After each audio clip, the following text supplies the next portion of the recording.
And night ম্যারেতে সবাইকে স্বাগতম।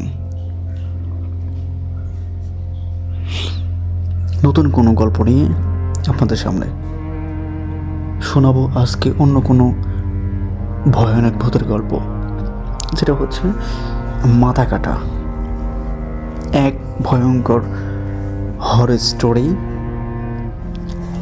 চ্যানেলটা সাবস্ক্রাইব করে পাশে থাকবেন, আর লাইক কমেন্ট করে শেয়ার করবেন। মূল গল্পটি শুরু করা যাক। একটি ছোট্ট গ্রামটা ছিল নাম তার কাশীপুর। কাশীপুর এই গ্রামটি ছিল খুবই নির্জন, চারপাশে ঘন জঙ্গল আর মাঝে একটি বিশাল মাঠ। গ্রামবাসীদের মাঝে অনেক রহস্যময় কাহিনী প্রচলিত ছিল, তবে সবচেয়ে ভয়ানক গল্পটা ছিল সেটা হচ্ছে মাথা কাটা।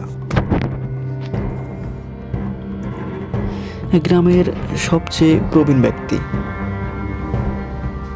হরিধন কাকা প্রায় বলতেন, এই জঙ্গলের ভিতরে একটা প্রাচীন বটগাছ আছে,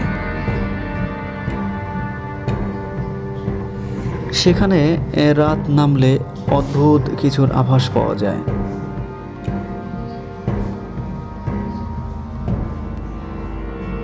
বহু বছর আগে এই জায়গায় এক নরকঙ্কাল পাওয়া গিয়েছিল।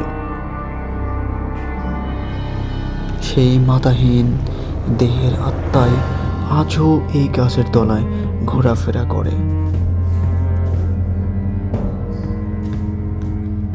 একদিন গ্রামের 4 যুবক, রমেশ, সুমন, বিকাশ আর দীপু, ঠিক করলো তারা এই রহস্যের সমাধান চাই।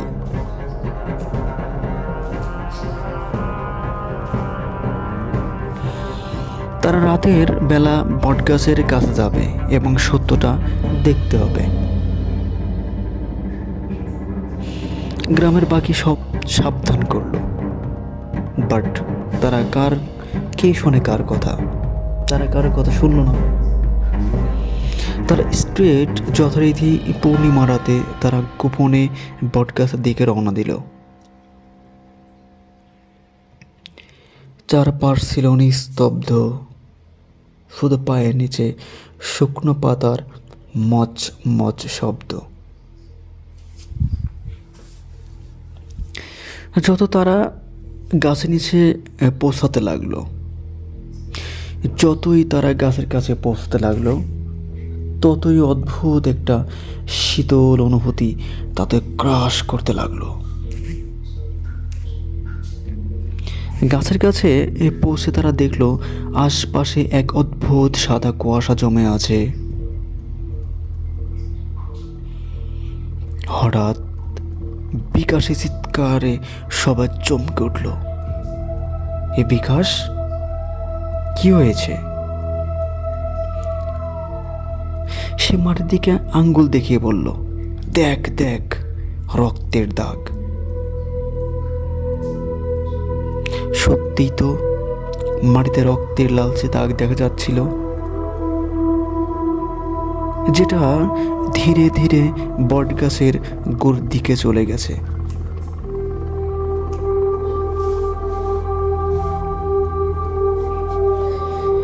তারা ঠিক করলো আরো গভীরে অনুসন্ধান করবে।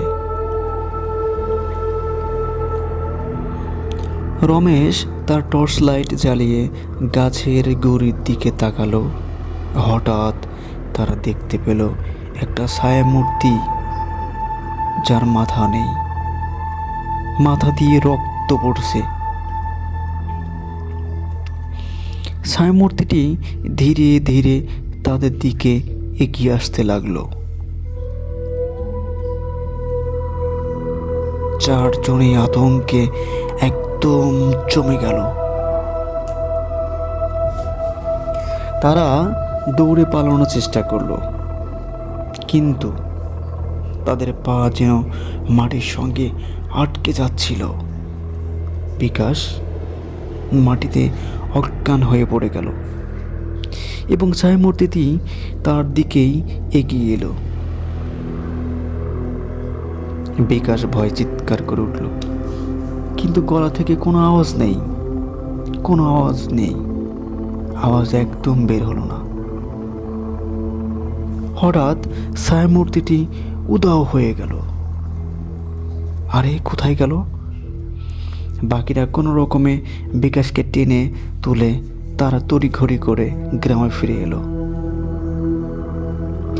কিন্তু বিকাশের অবস্থা এতই খারাপ এবং এতই শোচনীয়, সে উঠতে পারছিল না, সে কথা বলতে পারছিল না, কেবল কাঁপছিল তো কাঁপছিল।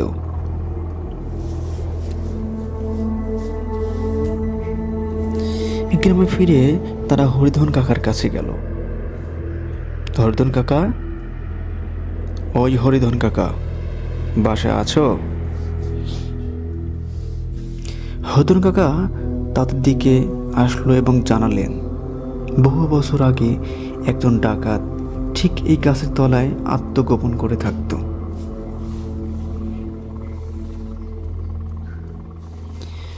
কিন্তু একদিন গ্রামের লোকেরা তাকে দেখে ফেলল এবং ধরে ফেলে এবং বিচার করে।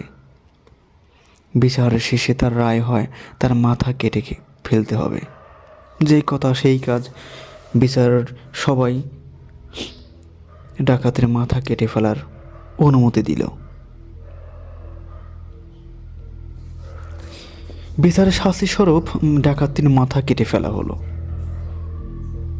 সেই ডাকাতের আত্মাই আজও এই গাছের তলায় ঘোরাফেরা করে।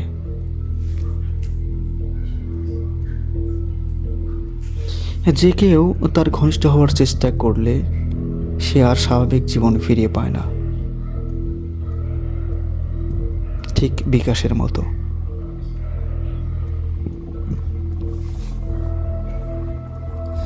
কয়েকদিন পর বিকাশের আচরণ সম্পূর্ণরূপে বদলে গেল। সে মাঝরাতে বটগাছের দিকে হেঁটে হেঁটে যেত, আর পরদিন সকালে অচেতন অবস্থায় গ্রামে ফিরে আসতো। একদিন তাকে আর খুঁজে পাওয়া গেল না।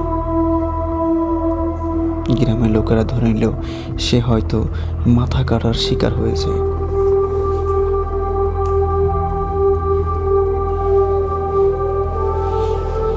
এরপর সুমন এবং রমেশ বিষয়টি নিয়ে আরও খোঁজ খবর করতে শুরু করলো।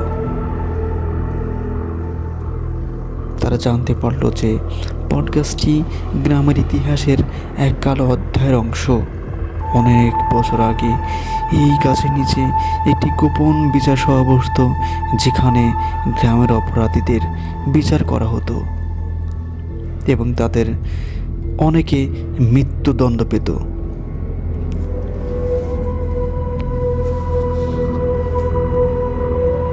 তাদের মাথা কেটে এই গাছের নিচেই পুঁতে ফেলা হতো।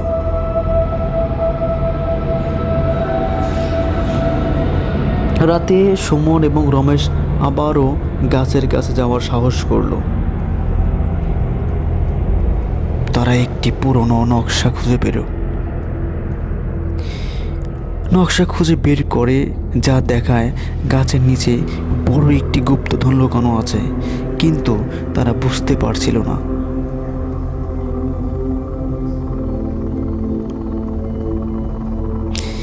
কেন এত ভয় ভয় ঘটনাগুলো ঘটছে? তারা ঠিক করলো দীপুকে সঙ্গে নিয়ে পরের রাতে গর্ত খনন করবে।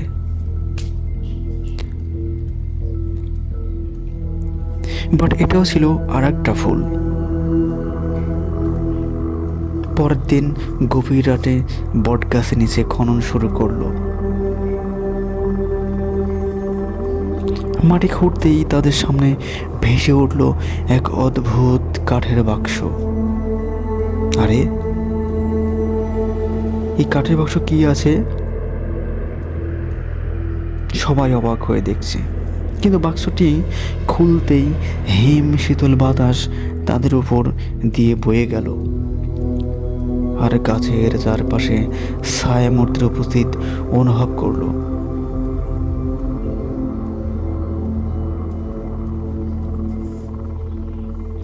বাক্সের মধ্যে ছিল একটি প্রাচীন পুঁথি এবং কিছু পুরনো অলংকার।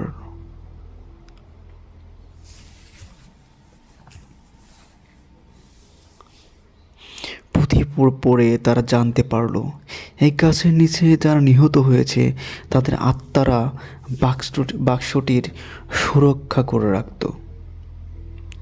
বাক্সটিকে অন্য কোথাও নেওয়ার চেষ্টা করলে ভয়ঙ্কর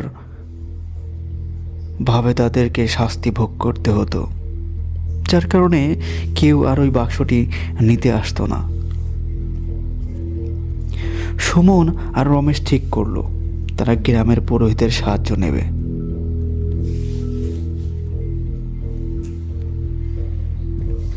পুরোহিত তাদের বললেন একমাত্র উপায় হলো পুঁথি এবং অলংকারগুলোকে আবার তাদের জায়গায় ফিরিয়ে দেওয়া এবং বিশেষ মন্ত্র উচ্চারণের মাধ্যমে আত্মাদের শান্ত করা।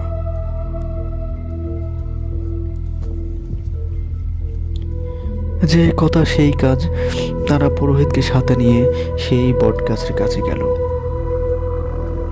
তারা পুরোহিতের সাহায্যে পুঁথি এবং অলংকারগুলো আবার মাটির নিচে পুঁতে রাখলো।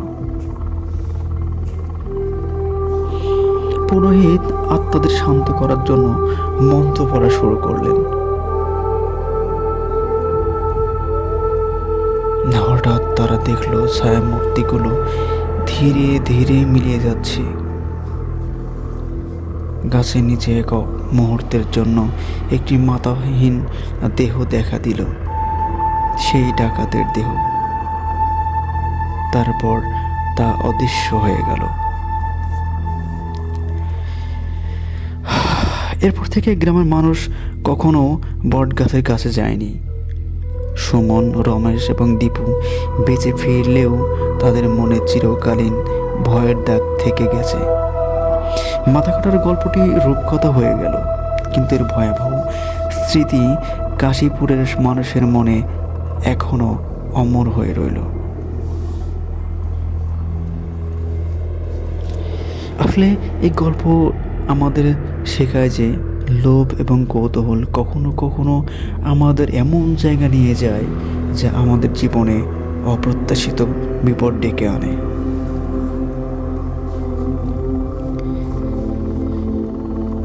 সবাই সাবধানে থাকবেন। সাথে গল্পটিও শেষ করছি। আবারও দেখা হচ্ছে অন্য কোনো গল্প নিয়ে। হাজির হবে এন নাইটম্যারে। চ্যানেলটি অবশ্যই লাইক, কমেন্ট আর সাবস্ক্রাইব করতে ভুলবেন না। সবাইকে ধন্যবাদ জানিয়ে শেষ করছি। সবাই তাদের